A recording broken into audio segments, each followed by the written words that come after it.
30 square feet is the code provided maximum size for each of these signs. The property is located at 601 Ryan Street, property owner Lake Country Square Center LLC. The applicant is citing St. Vincent de Paul, Washington County, and CO Roddy Colbert, property of Zone B1 Community Business District. Mary. Yes, so the applicant is requesting a 150 square foot wall sign on that wall that faces directly toward Highway 16, and a 39 square foot wall sign on the side of the building that faces the parking lot. So those are both considered street fronting building elevations. And by the code, because it's a multi-tenant building, each sign could be up to 30 square feet area. There has not previously been a wall sign on that north elevation facing Highway 16, but I'll tell you that that wall is set back 375 feet from the south shoulder of Highway 16's westbound lanes, okay? And it's set back 240 feet from the south shoulder of the eastbound lanes. So it gives you a sense of how far that building wall is, and it's also positioned at a bit of an angle from the highway, so there's not a real long straight view to that building wall. So I added a paragraph here that doesn't make any sense about represents that the sign image is proportionate. It is what you see in the drawing. The fact is, what you see in the drawing isn't accurate with respect to scale, because the actual building wall itself is about 202 feet long, and the proposed wall signage is 150 feet long. So it does cover more of that building wall than that picture would give you to believe. Okay? Yes, right. So I want you to understand that. And to give you a sense of scale, I noted there that the size of the block lettering would be about 2.2 feet tall, okay? Excuse me. Will it be lit? It is internally lit, Lexan lettering. Yes. Mary, Wait. say it did have a sign on that side. Oh, they did? It did, yes. And I even think, I don't know exact measurements, but just looking at, I don't know if you can see it on that picture. But the holes are still there existing, you can see the outline still on the building. I didn't measure it. Yeah, it was also illuminated. It came through the building. And it appeared to be larger than your 40 foot right already. I remember it being pretty small. Yeah. Okay. I don't get down Highway 16 actually much, because there's not much out there. After the center for the building. But I think it matches their building that they have in Hartford. The Hartford on 16, where it's a pretty large spacing. Yeah, we have often granted design code waivers given the size and the setback, and I think this is an appropriate time to do that as well. And frankly, I mean, I think it, rather than just a brown wall, I think it looks a little bit better. I mean, it's another projected for. yeah, the other thing I was going to point out is that as our code direction as far as measuring the area of sign is the smallest regular polygon that will go around it, having that little bit of script causes them to have to calculate an awful lot of open space into their total square footage. So those are all of the details that you're aware of as you consider that sign. And then with respect to the sign that would face the parking lots, 39 square feet is not that exceptional. I don't believe it's bigger than the pick and save sign that was there. And I did recite for you here the section of the code that provides that the planning commission can approve larger signs in multi-tenant buildings or anchor type tenants. And so that's something for you to consider. The only conditions I recommended were that the intensity of illumination from the signs be limited to a level that won't cause nuisance or safety impacts on surrounding properties or public roads, and that the proper permits, building, electrical, and so forth are all full. Questions, comments from the board? Motion to approve it with Mary's comments. I'll second that. Okay, I just have two questions. Just one comment and a question. This is the wall I want to have the arbors on, so it kind of breaks it up a little bit. And then the big sign that is on by 16, the monument sign, are you gonna be allowing other people to put something underneath that? Yes, absolutely, the tenants, absolutely. So will they have to come back if anybody wants to put something? No? No, if you want to add or change the copy of the existing sign, no review is necessary. You could take just those pines out and put them over the back. Yeah. Okay, we have a I can, but motion. it'll just be stacked, Yeah. yeah, already cut and stacked, so if anybody wants to go in and pull it out. We have a motion and a second to approve. Any further discussion? All in favor say aye. Aye. Opposed? Motion is hereby carried. Item 6C. Review discussion, possible action on conditional use grant request to locate an automotive service business / facility, i.e. auto glass repair and replacement in Unit A of the existing B5 Wright Industrial Zone property / multi-tenant building located at 395 Forest Grove. The property owner is 1505 LLC. The applicant is Glass America LLC, NCO Regional Vice President Robert Simpson. Barry. Yeah, it's a conditional use grant because it falls under that broad category of automobile service use in the B5 zoning district. The service in this case is exclusively auto glass repair and replacement. What I said in my report is true. The applicant represents that the use involves no retail sales component, no lube, no tire, no engine service, no body repair, simply auto glass repair and replacement. So that would be in the conditional use grant itself, that language. There aren't any changes proposed to the exterior of the building. This is a multi-tenant B5 light industrial building. Each of the tenants has an overhead door. This particular tenant has rights to 10 parking spaces. None of them will be used for overnight parking, just parking during the day of customer pickup and drop off and employees. By night, there won't be anything parked outdoors. I had only one recommendation for conditions, and that was to secure all the necessary building permits before any build-out work is done within the tenant space itself, if there's going to be. Any questions, comments? Make a motion to approve. Second. We have a motion and a second to approve.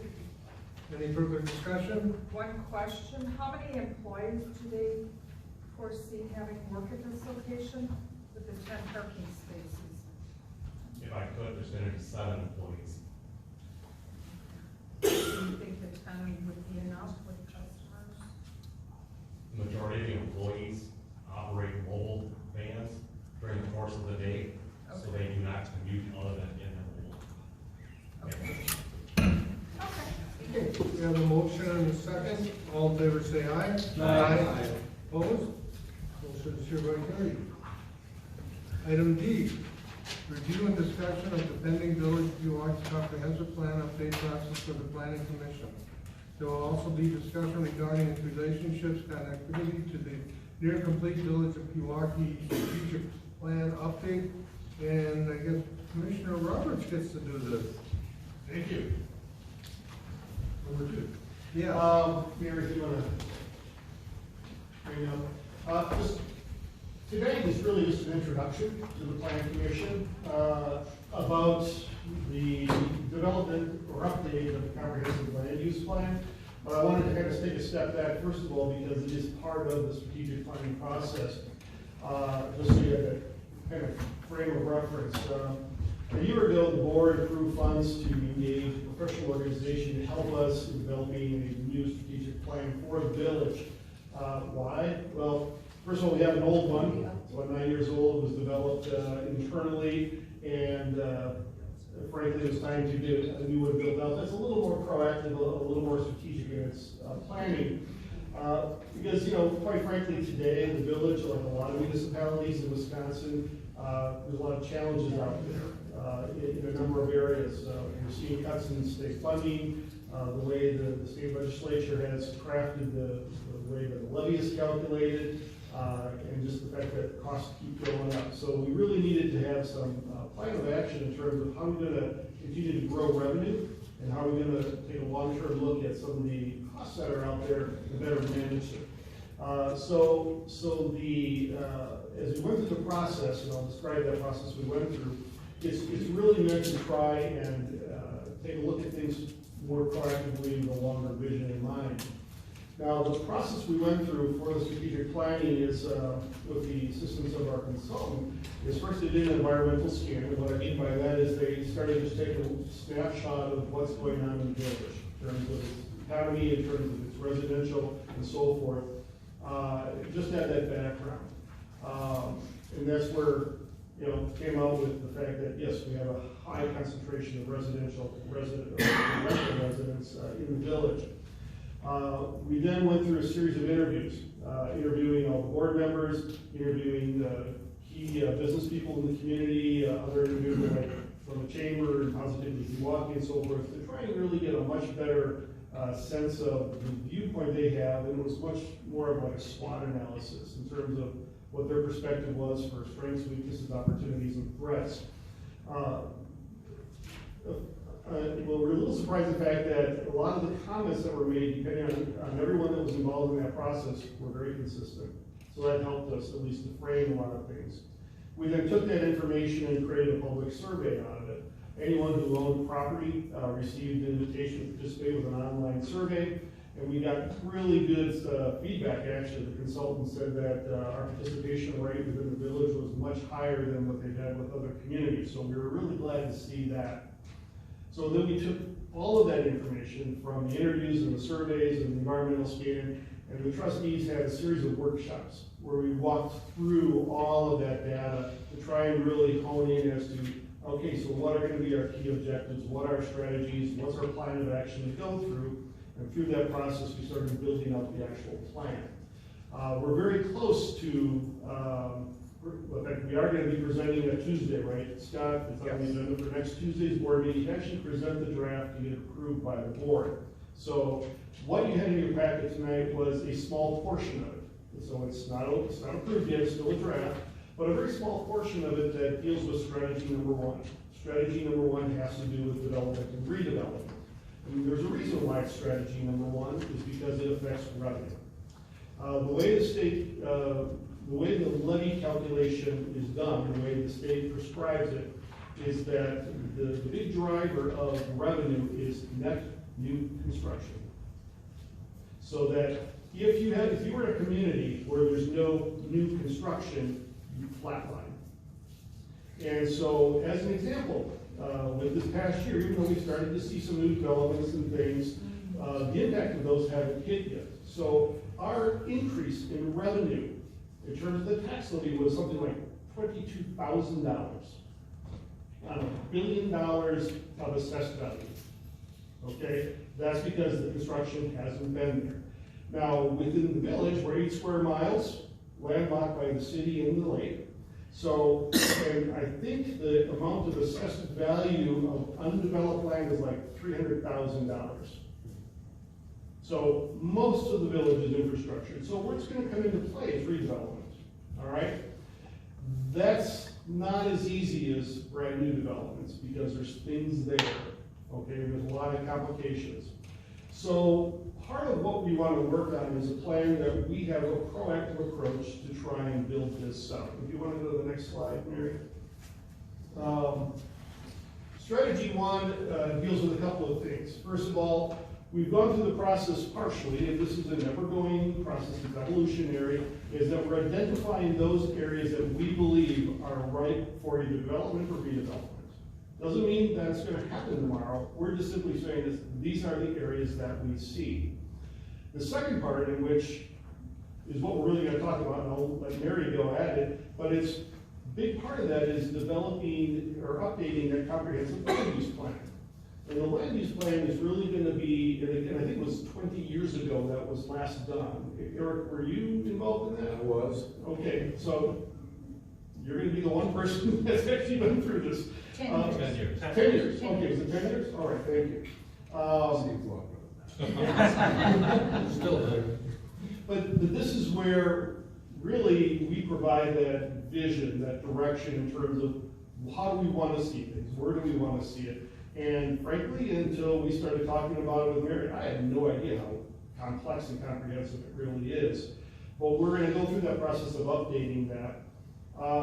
Then part of that also that we address under strategy 1 is to really take a look at those financial mechanisms that we can talk about.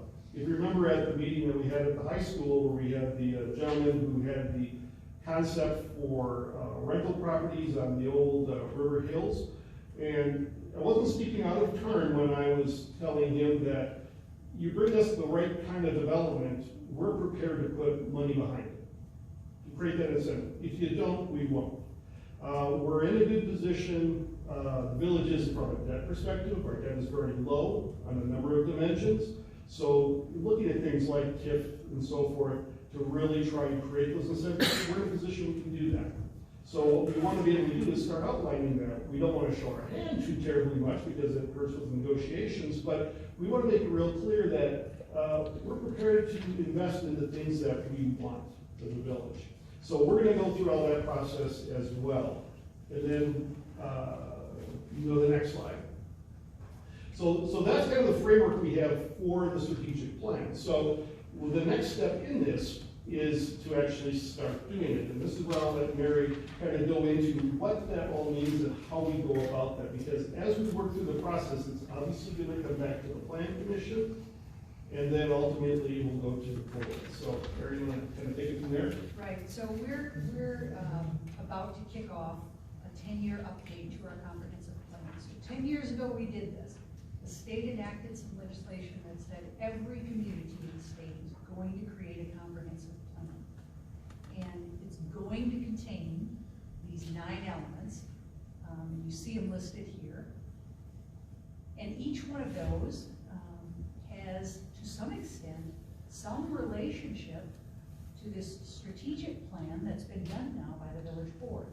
And so we have this really unique opportunity during this period, this 10-year update, to make sure that we're dovetailing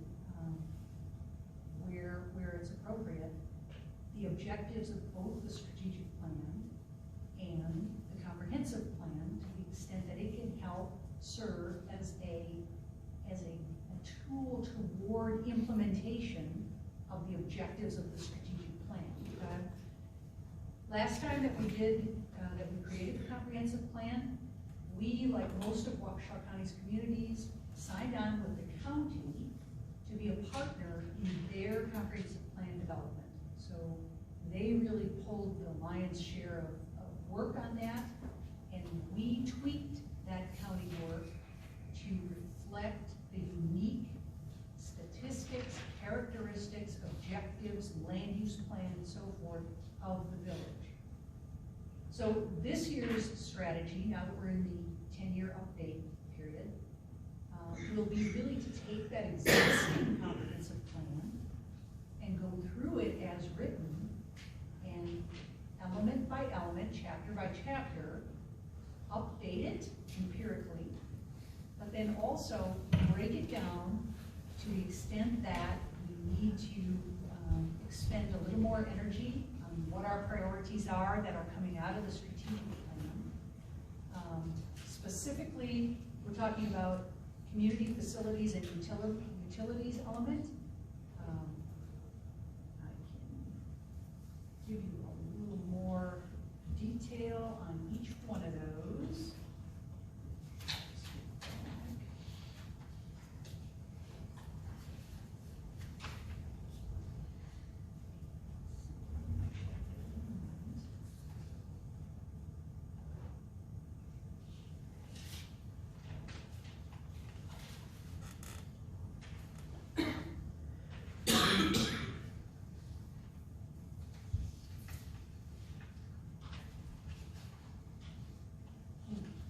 Well, it's not populating. So, community facilities and utilities element. This really speaks to principally infrastructure. The sewer, the water, the roads. Roads will come in terms of facilities and utilities, principally with respect to their conditions and repair. The transportation element contains a little more emphasis on the actual transportation planning. So we're talking about not just roads, making sure that we've officially mapped anything that we foresee in terms of future roadways, which in a village like ours there's not a whole lot of that. But it would include consultation, for instance, with the Park and Rec folks, and officially mapping any pedestrian ways or bicycle trails or things of that sort, making sure that those are reflected in our transportation element. But facilities and utilities, principally infrastructure related, okay? Then we're going to move on to agricultural and natural and cultural resources. So this is going to be everything. Agricultural is not a big emphasis for us. We don't have that much land, but to the extent that it's being tilled and pursued for agricultural purposes, we want to continue to enable that. And we also want to make sure that we are addressing our desires as far as setting forth our desires and our intent as far as preservation of natural areas and cultural resources. And for instance, the Historic Preservation Commission that was recently formed, the ordinance that was recently adopted, is a step toward accomplishing that. We're talking about cultural resources in the form of historic buildings and areas and so forth. So those are the kinds of things that you're going to see contained in that chapter. Economic development. So here we're going to get some fresh guidance from the strategic plan. The strategic plan is saying now that they want to, that the village wants to be proactive in offering its assistance and participation in the costs and the opportunities for positive new economic development. And so we want to make sure that we're reflecting that in that chapter. So moving on to the housing element, that's the section where we're going to talk about, we're going to do, again, that empirical analysis about where are we right now with respect to our housing stock. Do we touch on all the sectors? Do we make the village available to everybody? What are our priorities based on what we now know our stock and occupancy to be? So that's what we're going to do when we get into the housing element. Land use plan element, this one is very familiar to all of you, and we're going to get guidance. We're going to get some new specific guidance from this strategic plan to put real emphasis on, just like we did 10 years ago, we're going to look at all of the undeveloped areas of the village and we're going to ask ourselves, are we satisfied with what we've got those designated for as future land use? Do we have the right tools in place to implement those? Do we have the right facilities in place to implement those types of land use? The strategic plan has identified 7 unique areas that we want to place particular emphasis on, facilitating a deep look at what the highest and best land use would be in those areas, and then talking about how the village could assist in facilitating the absorption of those sooner than later into development. Transportation element I talked about, intergovernmental cooperation and implementation element. They require this as one of the 9 elements because they do want to ensure that communities are not being boundary-centric and giving thought to how we can all benefit economically by sharing, whether it's services or coordinating land use planning across, in our case, we don't have boundary agreements to deal with, things of that sort. But that's what's intended to be addressed in a section like this.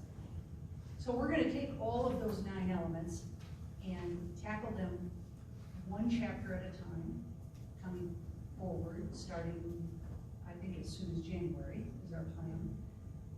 And basically what it will be is a copy of your existing chapter, chapter 1, introduction, and then community facilities and utilities. And it's going to be a red line draft. Staff is going to present you with sort of a red line draft of that existing chapter and section. and guide a discussion about what's changing, what's dynamic, look for the commission's input, and how we want to set our goals for the next 10 years. So we're looking at another 10-year planning window as we go through each one of these things. To supplement just my staff review and empirical updates to all of these chapters, there is also going to be a small group, and I think it's going to include Commissioner Roberts and Commissioner Zampa, who are going to be, and myself, and Scott, and Mark, to the extent that, you know, we want to make sure we get everything right. Working on this process together, working on this project together. So that's what I guess the commission can anticipate. But this is a really important part of what every community does every 10 years. It sets out our new priorities, our goals and objectives, our intended solutions to achieving our goals. It provides for a public participation through the process by various means of getting the word out there that this is what we're working on, and making sure that meetings and public hearings are held, that meetings are open and that public hearings are held throughout the course of the process. What was the last thing I was going to say besides public involvement? What about the process in terms of coming back to the commission, joining the board, the public hearings, those kinds of things? Oh, yeah. So ultimately, the final public hearing is held in front of the village board. When this commission has said, you know, we've gone through each one of these 9 chapters, we have everything in order that we desire it to be. The public hearing would be held upon its recommendation to the village board for adoption. So that's when there would be a public hearing. If not even earlier in the process, that we'll work on sorting that detail out. Is there any tie-off with the county already? Yeah, there is a connection to the county. So the county has also had to do a 10-year update. And we'll rely on a lot of their empirical data in terms of the updates that they've made. And they do include all the various municipalities throughout the county in those updates. So we'll still be connected to them to an extent. However, this is an update to our unique individual plan. So we're not an official partner of the county in this case. We haven't signed on to any joint agreement to complete the process. Just to add to that, there is a requirement in the statutes that the county's plan has to accept your plan as an incorporated municipality into theirs without change. So their elements, you know, dealing with the village then will need to track what you decide upon here. And what I didn't know as part of the strategic process is, ironically, there's a lot of intersection between what we've addressed already and what's in the plan. So again, it would be nice if we can tie it together, including Park and Rec is also going through a strategic planning process. And so already been talking about Brody, who's the representative for the rec board, is it'll incorporate a lot of those things as well. So really, a lot of these pieces are starting to really nicely come together, so that between all these elements, we're all going in the same direction. The last slide, here. Yeah, the only other thing I wanted to add is just why this is important. Why does the state even bother to have us go through these exercises of creating comp plans, updating comp plans, and so forth? And it's really to prevent the knee-jerk reaction to projects in development of new roads and infrastructure improvements in new parks and things like this. It's to prevent those from being knee-jerk type reactions, and instead evidencing the fact that you are thinking proactively about what's left in your community and what do you want for what's left in your community, and what do you want to do to invigorate what we already have here, to renew or invigorate the existing neighborhoods and centers and so forth. So that's why this is important, and again, it's a 10-year window, so you want to really kind of put your best foot forward, looking ahead.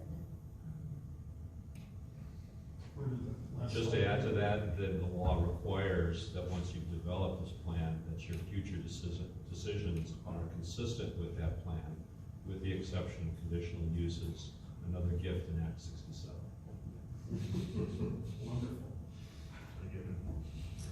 So kind of the next steps is, as Mary said, creating this little work group. I did ask Joe and he agreed to participate in it.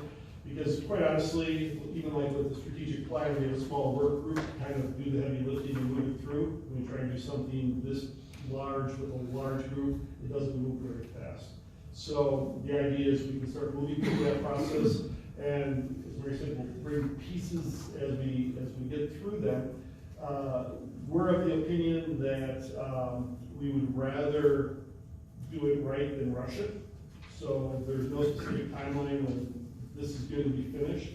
But then we will be bringing it back here and ultimately, get it to the board. What we see as sort of the end game of this thing is that once we've built this out and we then prioritize, those potential redevelopment things, is we essentially build a brief or a case or whatever you want to call it, and start talking to some of the entities out there, like the Waukesha Center for Growth and some of those resources, to start, I'll call it marketing this idea, to say, this is our vision of what we want to do, this is our priority as a village, this is what we envision, this is what we want to see developed in this area, and let's start talking to the owners, let's start talking to the developers, and start being proactive on it, because we've all sat here already, and we've had to address things with our noses pinched, because it's being thrown at us rather than handling things that we want. So our intent of this thing is to literally say on an ongoing basis over a long period of time, is to start having that sort of that drumbeat of constant development and redevelopment so that it positively impacts our levy, and it gets us the kind of development that we want, rather than what we're stuck with. So that's what's going to happen. Another question, do you have the two schools involved with this process at all? Because both of them have a significant impact to traffic throughout the village. And I noticed that transportation. They were involved in the interview process. I Okay. can't remember whether it was John that we had or who we had. John was part of it. Yeah, so they were included in terms of their input on it. But as far as development and redevelopment, No, I was looking more like traffic. well, that's going to be under transportation, I'm sure, as Right, part of our review on transportation. that. But, our focus is going to be on those areas that we can positively affect. Again, it's about driving revenue, because we have to figure out how to maintain and manage costs or control costs, but also we have to look at how do we grow revenue. And it's really tough the way the state has set it up, because, most things are prescribed by law in terms of what we can do and what we can't do. So this is the one mechanism, and it's a long strategy mechanism, but it's the one mechanism we have to actually try and positively affect revenue. Any other questions or comments from the commission? Thank you, sir. Mary, thank you. Look forward to seeing more.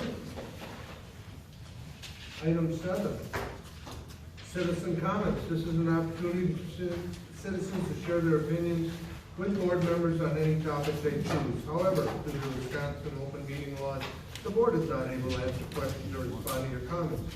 All comments should be directed to the board. Comments are limited to 3 minutes per speaker. Speakers are asked to use the podium and state their name and address for the record.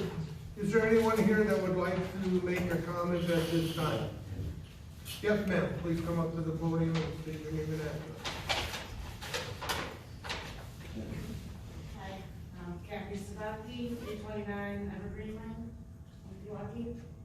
I like what I heard about St. Vincent Falls plans. I think redevelopment of this shopping area would really add some interest and vitality to that side of the village.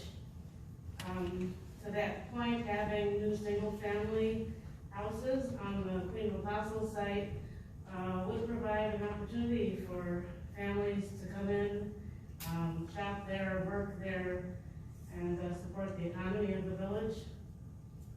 I also appreciate your discussion of the definition of conditional uses, and the focus was basically on elderly care, provision of 24-hour nursing care. Now, it's highly unlikely that this would happen, but another institutional use could be a correctional facility. And I was just wondering if some wording on such a potential could be provided to discourage such development, if you think that would be appropriate. Because at this point, I worry that just about anything could be suggested by the apostles on the sale of that property. Thank you, ma'am. Is there anyone else in the room that would like to make a comment? Paul?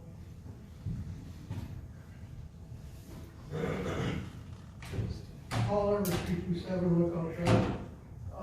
According to the update, Craig's got a good idea. I've been around probably as long as Eric has. And I'll tell you what, these are fantastic ideas. We've been through, I think I've been through 2 land use deals. After 3 or 4 years, guess what? It's all forgotten about. If you're gonna come up with a plan, you gotta stick with the plan. There's no divvying one way or the other. I mean, I grant you, it has to be updated. It's been a long time since it's been updated. But once the plan is in, you gotta stick with it. You can't be deviating back and forth, one way or the other. Other than that, thank you. Happy Merry Christmas. Thank you, Jake. Is there anyone else that would like to make a comment? Yes.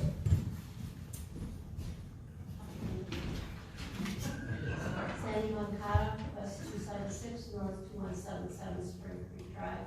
I wanted to thank you all for all of your patience, all of these months. I know it's a tough decision. You've listened to us, and I know sometimes it wasn't easy. I was only taken to the woodshed twice by John. Twice.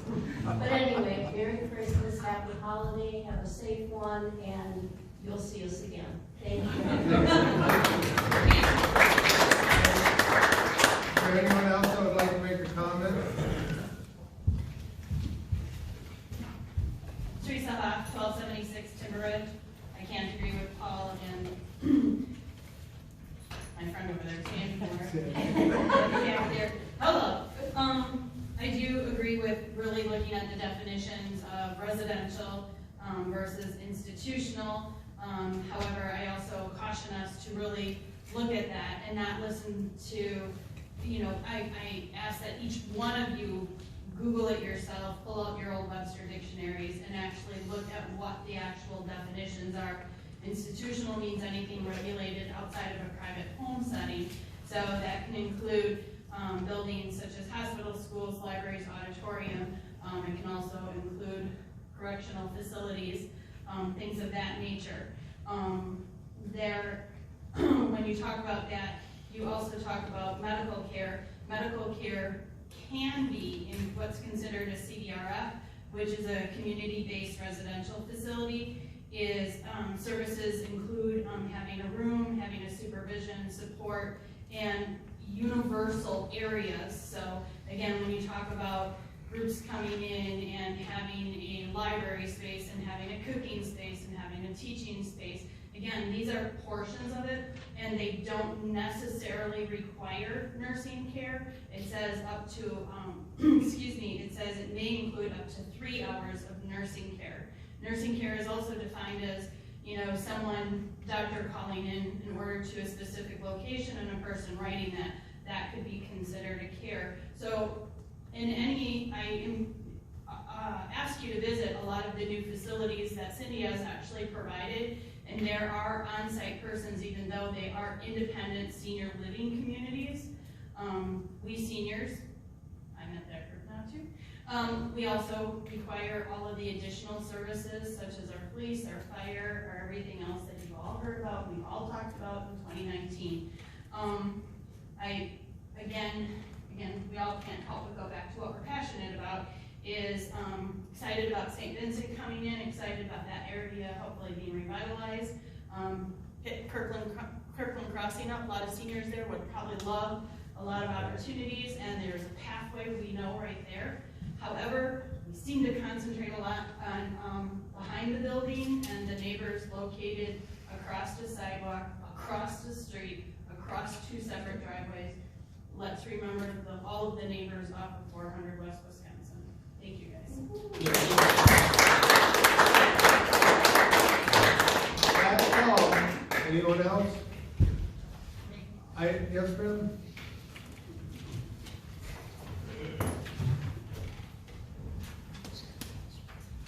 Imam Mahoney, 1048 Quinlan Drive. I live in back of the former Pick and Save. First of all, I want to comment to all of you. I'm very impressed with what detail you go into and consideration you give these subjects. I'm really impressed, and I really appreciate it as a citizen, the thought and time you put into things. Time especially. I really appreciate it. Going back to St. Vincent, just a couple of comments I want to make. I was given notice that I live within 300 feet of the project, not 400. So condos are a little bit closer than you might think, and I live in one of them. Also, I've been to the St. Vincent in Waukesha, and it's amazing how much is donated there. There are cars going constantly, and the inside of the building is just piled with donations. And I kind of question what they would do if they get overflowing donations. Where are you going to put it? I'm a little concerned about that. I do know that place has been vacant for 3 years, and apparently this is the only offer you've gotten on it, so I appreciate you are trying to get it up and running again. Yes, that's good. But I would appreciate thorough investigation of what St. Vincent wants to do, so that it does not downgrade the neighborhood. And again, I do want to thank you for all your time and effort. Thank you very much. Thank you, ma'am. Yes. Can I address it on the? Yes, you can. It's open. You gotta state your name and address for the record. And you only get 3 minutes.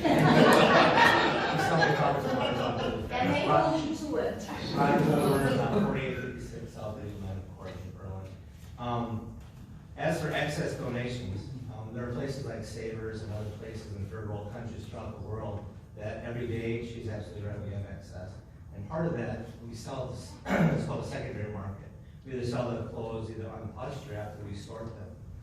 After we sort them, a lot of times they're recycled, can be turned, blue jeans now are turned into, they're burned like coal. They're shredded really fine and they burn clean in the coal.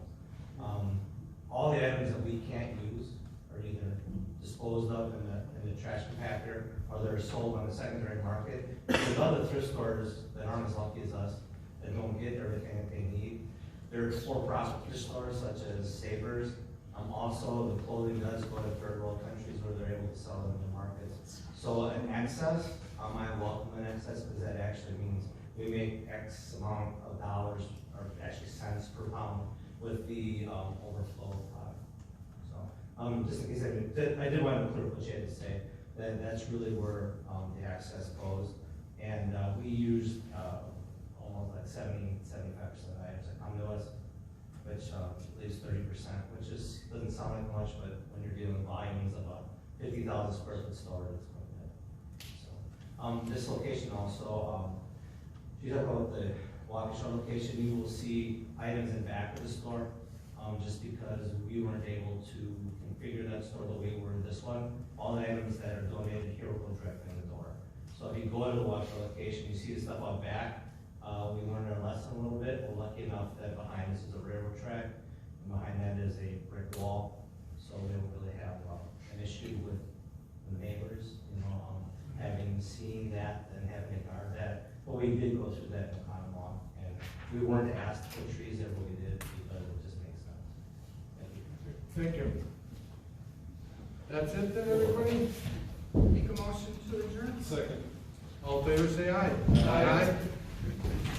Motion is carried, and Merry Christmas, everyone, and please take some cookies home if you'd like. Yes, issues from planning.